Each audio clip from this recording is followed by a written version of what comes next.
بسم اللہ الرحمن الرحیم۔ السلام علیکم۔ نالج اسٹوری چینل میں خوش آمدید۔ بیوی ہو تو ایسی 2 ماہ سے کوئی میرے دروازے پر روزانہ کچرا پھینک کر چلا جاتا۔ بڑی کوشش کے باوجود وہ پکڑ میں نہیں آیا۔ اہلیہ نے کہا کہ یقیناً یہ محلے کا کوئی ایسا بندہ ہے جو فجر کی نماز باقاعدگی سے پڑھتا ہوگا اور مسجد جاتے ہوئے یہ کارنامہ سر انجام دیتا جاتا ہوگا۔ اب مسئلہ تھا میرا اپنا۔ میں پکا نہیں کچا مسلمان تھا۔ روزانہ 10 بجے اٹھ کر فجر قضا پڑھا کرتا تھا۔ 20 دن پہلے میں نے اہلیہ سے فجر میں اٹھانے کا کہا تو اہلیہ حیران کہ یہ آج سورج مشرق کے بجائے مغرب سے کیسے نکل رہا ہے۔ خیر، انہوں نے مجھے اگلے روز فجر کے وقت اٹھا دیا۔ میں نے اٹھتے ہی کھڑکی سے نیچے جھانک کر دیکھا تو دروازے پر کچرا موجود نہیں تھا۔ فٹافٹ وضو کیا، کھڑکی کے پاس ہی مصلی بچھایا اور 2 رکعت سنت کھٹا کھٹ پڑھ کر پھر سے جھانک کر دیکھا تو کچرا دروازے پر پڑا میرا منہ چڑھا رہا تھا۔ خیر، پھر 2 رکعت فرض پڑھ کر دوبارہ سو گیا۔ اگلے دن سنت کی بجائے فرض پڑھتے کچرا پھینک دیا گیا۔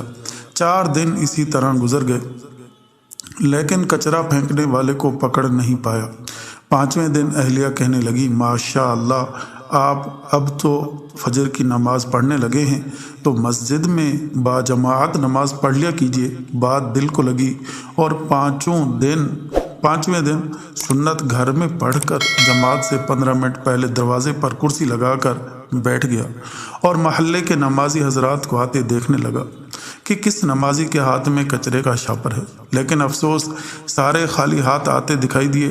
نماز پڑھ کر آیا تو دروازے پر کچرا موجود نہیں تھا۔ 1 ہفتے مسلسل پابندی سے باجماعت نماز پڑھنے کے بعد میں نے اہلیہ سے کہا، بیگم، اب کچرا پھینکنے والا شاید ڈر گیا ہے، جبھی کچرا نہیں پھینک رہا۔ اب آپ مجھے فجر کے وقت نہیں اٹھانا۔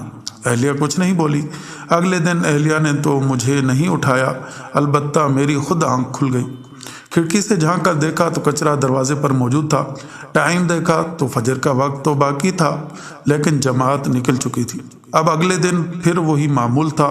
2 ہفتے مسلسل فجر کی نماز باجماعت پڑھتا رہا اور دروازہ صاف ستھرا ملتا رہا۔ 2 ہفتے بعد اب میری جماعت سے فجر کی نماز پڑھنے کی عادت ہو چکی تھی اور الحمدللہ میں باجماعت فجر کی نماز پڑھنا شروع ہو گیا۔ پھر کچھ دن بعد رات کے کھانے میں اس کچرا پھینکنے والے کا ذکر آ گیا۔ میں اسے برا بھلا کہنے لگا۔ بیٹا بولا، ابو، آپ اسے برا تو نہ کہیں، بلکہ وہ تو آپ کا محسن ہے جس کی وجہ سے آپ فجر کی نماز باجماعت پابندی سے پڑھنے لگے ہیں۔ بیٹی کی بات سن کر میرے دماغ کو جھٹکا سا لگا اور سب کو غور سے دیکھنے لگا۔ مجھے یوں اپنی طرف دیکھتے ہوئے سارے ہنسنے لگے۔